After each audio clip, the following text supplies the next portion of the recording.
আতাউল গনি ওসমানীকে পাকিস্তানিরা ডাকত পাপা টাইগার বলে। তার নাম শুনলে ত্রাস সৃষ্টি হতো পাকিস্তান ক্যান্টনমেন্টে। তিনি মোট ৩টি দেশে সেনাবাহিনীর অফিসার ছিলেন।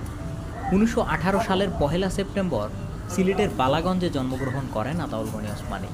তবে কিছু কিছু জায়গায় সুনামগঞ্জের নামও উল্লেখ রয়েছে।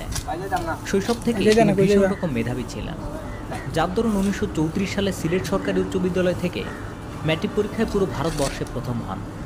এ কারণে ব্রিটিশ সরকার তাকে prince of Wales gold medal প্রদান করেন। তিনি ১৯৪০ সালে যোগ দেন ব্রিটিশ সেনাবাহিনীর কমিশনড অফিসার হিসাবে, আর ১৯৪২ সালের মধ্যে মেজর পদে পদোন্নতি লাভ করেন।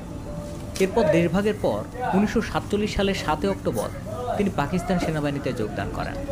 এ সময় তার পদমর্যাদা ছিল লেফটেন্যান্ট কর্নেল।